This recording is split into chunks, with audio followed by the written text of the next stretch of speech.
Well, no one from the Conservative Party was available to talk to us tonight, but here now to discuss the political implications of the apology and resignation is Diana Johnson, MP, Labour's Shadow Home Office Minister, plus from West London, Toby Young, journalist and founder of the West London Free School. Diana Johnson, first of all, do you think there is evidence that national security has been threatened in all of this?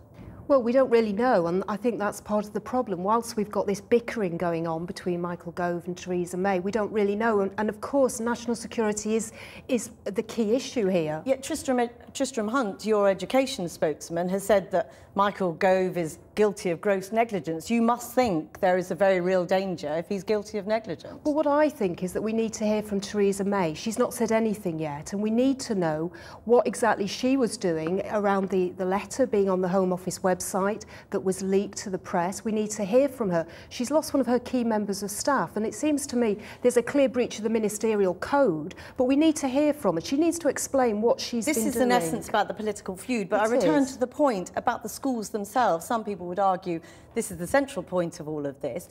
Do you believe that there are Islamic fundamentalists working in state schools? Well, what I want to hear tomorrow is from Michael Gove about the publication of the Ofsted reports. I want to actually see what Ofsted have found, and I think the Commons will want to question Michael Gove tomorrow to actually find out what he's been doing.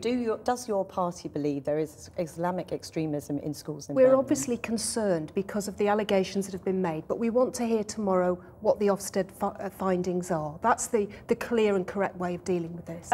Toby Young, Diana Johnson says she wants to wait till the Ofsted reports tomorrow. I mean, you've come out pretty strongly today talking about a swamp of medieval Islamic fanatics. I mean, you've taken your view. Where's your evidence? Well, I'm basing my view on the previews we've seen of the Ofsted reports.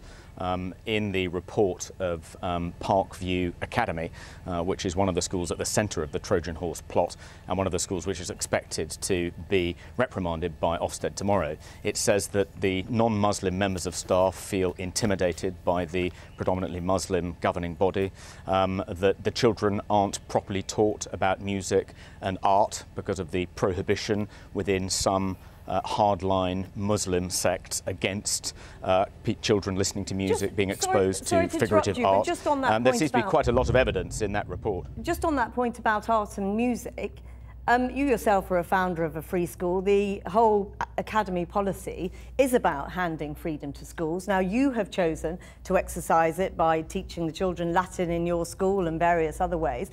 If these schools choose not to do a great deal of art and music, why can't they have the same freedoms your school enjoys?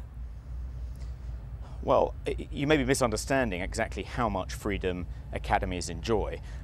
You are free to make Latin compulsory in the first 3 years, which is what we do, but you're not free to have a very restricted curriculum, which in this case appears to be designed to indoctrinate young children into this hardline fundamentalist Islamic creed.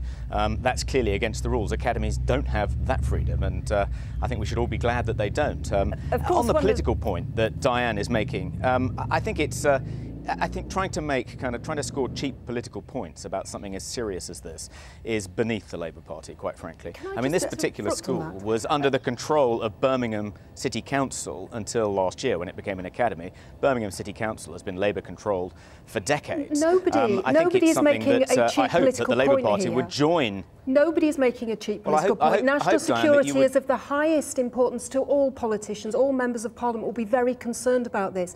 And if there is extremism being taught in any of our schools, I'm sure across the House of Commons, everybody will be concerned tomorrow to hear about that. I don't think it's right to say that in any way is the cheap political points being scored. What I'm concerned about is a squabbling between very senior ministers in this government, putting in jeopardy the issue of national security and having a proper strategy, a joined-up strategy to deal with extremism in this country. So that's what I'm talking about this evening.